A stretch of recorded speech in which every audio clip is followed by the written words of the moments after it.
গোৱালপাৰাৰ হাছিলা বিলত মুখ্যমন্ত্ৰী ডক্টৰ হিমন্ত বিশ্ব শৰ্মা উচ্ছেদস্থলী পৰিদৰ্শন কৰি উচ্ছেদিত ৰাইজৰ সৈতে বাৰ্তালাপ মুখ্যমন্ত্ৰীৰ। উচ্ছেদিতই গামোচা পিন্ধাই আদৰণি জনালে মুখ্যমন্ত্ৰীক, চেলফি উঠিবলৈও লগালে হেতা ওপৰা।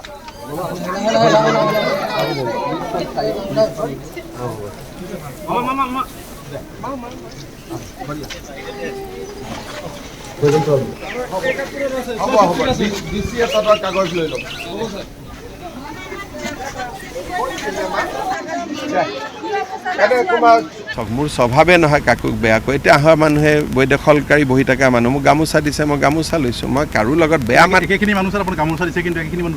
মোক ভালো পাইতো। মই এতিয়া যাওঁতে আপোনালোকে চাব, মই আকৌ মাত দি যাম, মোক বেয়া নাপায়। এইমাত্ৰ মই গোৱালপাৰাত গৈছিলোঁ হাছিলা বিলত, যাক এভিকশ্যন কৰিছোঁ সিও মোৰ লগত আহি চেলফি উঠি গৈছে। কাৰণ সকলোৱে জানে যে মোৰ মনটো চিধা আছে, কোনো তাত বেয়া চিন্তা নাই, ৰাইজৰ ভাল কথাই আমি কৰোঁ। সেইকাৰণে এভিকশ্যন হোৱা মানুহে এইমাত্ৰ মোক গামোচা পিন্ধাই দিছে যে ছাৰ আপুনি খেদিলেও আপত্তি নাই। তাতকৈ আৰু কিমান লাগিব ৰাইজৰ আশীৰ্বাদ। যি মানুহৰ উদ্দেশ্যটো মহৎ থাকে তাক ক্ষতিগ্ৰস্ত মানুহেও বেয়া বুলি নকয়। কিন্তু যদি ৰকিবুল হুছেইন প্ৰকৃত নেতা আছিলে তেতিয়াহ'লে গভৰ্ণমেণ্টক চেলেঞ্জ কৰিব নালাগিছিল। আজি হাছিলা বিলৰ ঘটনাটো কি, ইমান গভৰ্ণমেণ্টক চেলেঞ্জ কৰিলে। এতিয়া মানুহে তেওঁলোকক সেইকাৰণে ধৰিছে যে আপোনালোকে কিয় গভৰ্ণমেণ্টক চেলেঞ্জ কৰিলে। এইখন গভৰ্ণমেণ্ট কেনেকুৱা, স্মাৰক পত্ৰ লৈ আহক, শুনিম। হয়, তুমিয়ে 200 ফুট দূৰত গুচি যোৱা, ভালে কুশলে থাকা। আমিতো মিলা মিছাকৈ চলিব খোজো, কিন্তু যদি মিলা মিছাকৈ চলিব নোখোজে তেতিয়া চেলেঞ্জ কৰিলেতো কথাটো চেলেঞ্জ হৈ যায়।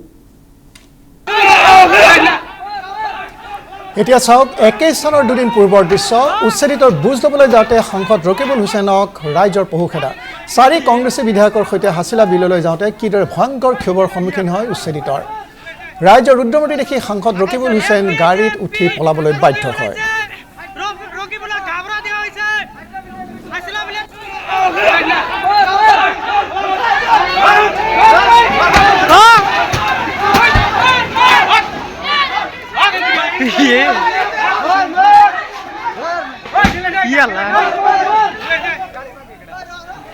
এমপি ৰকি বলেছে, ৰকি বলে ঘাবড়া দেওয়া হয়েছে।